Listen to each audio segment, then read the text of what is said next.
Hi everyone, Carl Valerio here with Showcase Live at the 2019 Sport Aviation Showcase in DeLand, Florida. It's a chilly day, but it's warming up because the sun's finally peeking through. And right now we're in front of the Sabre Wing. And it's actually a pretty slick looking aircraft, and I love the logo. Hey, welcome, Bill. Thank you, sir. How are you doing today? Good. And you are the actual person that's involved in AzaleaAircraft.com. Let's mention that first. Azalea Aircraft. They can find you online. And this is your aircraft back here. So tell us a little bit about your aircraft and what you folks do at Azalea.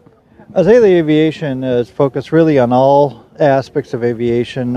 We do a lot of builder assist, transition training, certified aircraft maintenance. We work in the builder assist for several different aircraft. So a lot of the training, the teaching, but we also build our Corvair engine conversions and the Sabre Wing line of aircraft. Right now there are currently 5 aircraft in design. This is the first one, the prototype, and the second one, which is the LSA version, is now in testing. And with motor glider, a retract version, and the twin engine version coming online in the next 2-3 years. Well, you're pretty busy there. Yeah, we're very busy, yes. So they can find you online at AzaleaAviation.com. And tell us a little bit about this aircraft here that we're standing right in front of the Sabre. This is really cool, by the way. I love the logo. Well, I wanted an airplane, for one, that was efficient, quick, but that screamed "fly me," and there aren't that many what I would call nice-looking airplanes out there. So that was part of the design concept here. Is a nice cross-country airplane. It had to be roomy for the normal American pilot, which is no longer 135 or 150 pounds. And so you can be 6'7" and fit in this airplane. And you can modify the panel, you can modify the seats to fit you. Rudder pedals, you put them where it works for you. So the interior is very modular, you can adapt it. Very stable, but 44-inch wide cabin, very quiet, it's about a 92, 93 decibels in cruise. Very comfortable, you can fly long distances in comfort. But it had to be cost effective. So we designed the whole airplane. The kit's $32,500. You can finish it for around $50,000 if you go with like our Spider engines or something like that. A little bit more with a certified engine. But it's a very nice handling airplane for anywhere from 50 miles an hour, which is stall, up to over 200. So it gives you a wide range of performance. Of course, the LSA is slower, but it looks the same. So tell us a little bit about the LSA. Where is that going to be manufactured, and how is it different? How does it differ than this one right here? Well, it's manufactured the same. It's actually all the same mold, same parts. Okay. You just assemble it a little bit different, keep it a little bit lighter. This, right now, the empty weight is 900 pounds. Well, with a little bit of work, you can get it down to just over 800, which gives you a nice room, around 500 pounds of usable load with the LSA.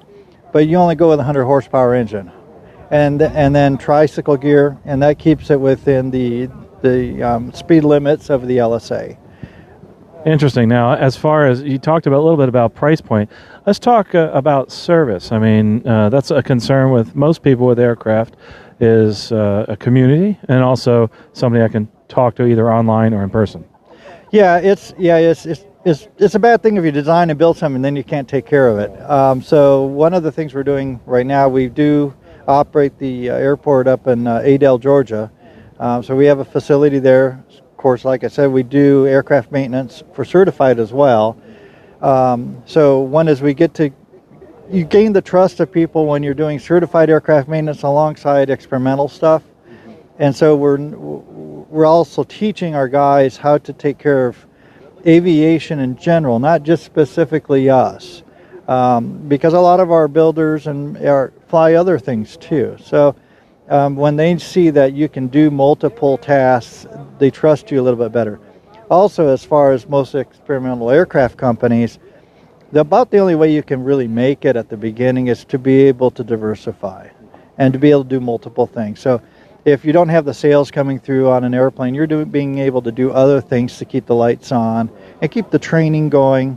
So part of it, like the builder assist, you slowly work into that. You start to develop it, your plans, how you can help people. But I can't do it all myself, so like we have Michael down here. We've got 5 employees, and they're all learning how to help with builder assist, the manufacturing, and they're learning all the skill sets as much as they can, so they can always jump back and forth and do various different tasks and stuff. So talk a little bit more about the builder assist for those that are new to the experimental world and are looking to get into it. Okay, on our builder assist, we got 2 different programs. One is for our Sabre Wing aircraft line. So they come in and we help them start from day one, building the airplane all the way through. We can do all the test flights in-house. We can do any of that, the transition training all in-house. We can do the paint jobs, interiors, avionics, aircraft engine installations, all that can be done in-house. Our other builder assist is what we call our finishing assist program. Say like over here we have a Zenith 750 and Stoll, and we can take like Zenith or Sonics aircraft where people have mostly finished them, but they need that help with that last little bit, like especially avionics. You know, a lot of people don't like to do the wiring part, and they're afraid of turning it on and then everything fries. So we can help them with that. But the scariest thing for most of them is that first flight. So I've done 35, 40 first flights of experimentals. So we'll check the airplane out, make sure it's all done, it's signed off properly, all the paperwork's done. I'll go out and do the test flights, do any tweaking that needs to be done. And then we transition the builder into his airplane safely. And then he can finish off the transition, the test flight program. And that's a safe way to do it. Many, many wives really like that program. So I can imagine, it definitely is safer. So let's take a walk over to the motors here and also to this Zenith aircraft that we have here. AzaleaAviation.com. Don't forget to look at their website if you're online right now. But so this is the motor that you have right here. And so let's stop there for a second as far as what this is and its applications in the home built world. Okay, because I wanted to design several different types of aircraft, one of the things was, what am I going to power it by? Early on, I started doing Corvair conversions and KRs, but then I decided to take it into a business where I can design CNC and make my own conversions for the type of airplanes I'm flying. I can afford 10 of these for myself, much more than I can afford 2 Lycomings. So the end goal of my purposes, whatever, of my designs right now is that twin engine with our Spider engines in them. It would cost less to operate than a 172. And I can only do that by going to this engine design that I've done. But we also market it. We've improved it. This is just a mock-up of our 100 horse in a Zenith type installation. In the Sabre Wing right there, you'll see it's got a 120 horse variant with a turbocharger, and will soon be fitted with a constant speed prop that we've designed. So there's a lot of fun in the design work and the testing to try to working our way slowly to the goal of the twin. So again, in the Zenith here, if people are looking towards a motor, this would be a good choice. Yeah, we love it. The 100 horse or the 120, depending on the application. We carry all the composite cowlings, plenums, spinners, props, motor mounts, all that kind of stuff. We carry on hand. We build, and we can custom build as well for people. So you help with the design firewall forward? Yeah, we have complete firewall forward kits and installation packages for Sonics, Zenith, KR, and Sabre Wing. So, is there a price point you want to talk a little bit about on these engines, on these motors here? Yeah, our 100 horse engines, if you buy them outright right now, are about $10,500. That's $10,500. And then the 120 horse is at $12,900 for an outright build. Now, you can also come to our workshops and learn how to build your own engine. You could go find your own Corvair core and tear it down. And if you go to our website, all the manuals are up there. You can download them for free and review them and see whether that's something you want to do and want to come learn in the classes and learn how to do. So, Bill Knapp with Azalea Aviation, I really appreciate you talking to us today. Anything else you want to tell us about the aircraft or your company? Well, yeah, you're always welcome by. Like I said, we're in Adel, Georgia, which is on I-75. So we're kind of our own FBO there, and so we're the only ones there. But you're more than welcome to stop on by and visit. If I'm not there, the guys will be there, and they'll give you a tour and show you what's going on. And maybe we can be, if nothing else, you can come for a barbecue, because we do barbecues every couple months at the airport and fly-ins and stuff. We have a lot of fun. Like I said, it's the whole aspect of aviation is just real fun for us. So. It's a great community. One thing I didn't mention, and I'd love to talk a little bit more about, I don't know if we can get, is the logo on here. We were talking before, I love the bird that's on there, and you taught me a little bit about that bird that's there, and you can tell us a little bit about the hummingbird on the front. Yeah. Well, one of the challenges in building or designing an airplane is coming up with a name. And, you got the falcon, you've got, I don't know, there's, all sorts of different bird names, but it had to be a bird name, of course. So I always liked the whole idea of cutting through the air. So the Sabre, like right. Sabre, and when I came across it, the Sabre Wing is a small hummingbird out of Central America, mostly found in Costa Rica.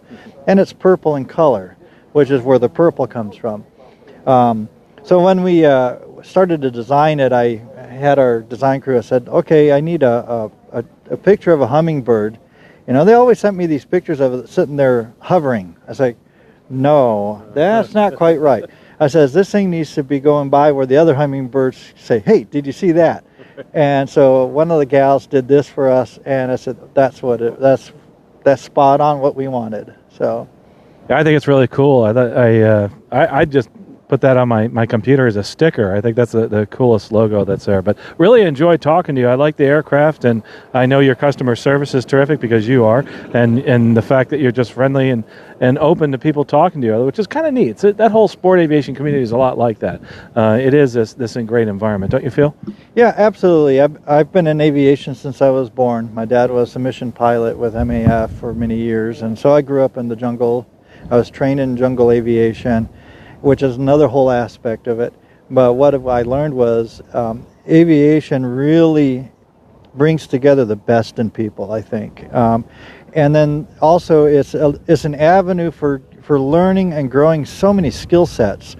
We bring in young people, right out of high school to come work with us at the factory and stuff. And sometimes they stay, but they're just like, wow, you have to learn welding and composites and electrical and engines and tube and fabric, and it's like there is a wealth of learning, and it just never stops. So I love that part for myself because I'm always learning something.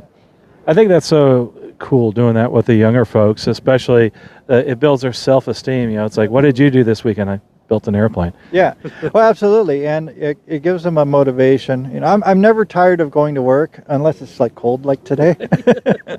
But there's always a challenge. Of course, for us, maybe the biggest challenge lately is just learning to run a business, which has its own, ups and downs and things. But I think that's all part of it. That's good. It means that you're learning, you're pushing forward. So. Well, we appreciate you talking to us here at Showcase Live.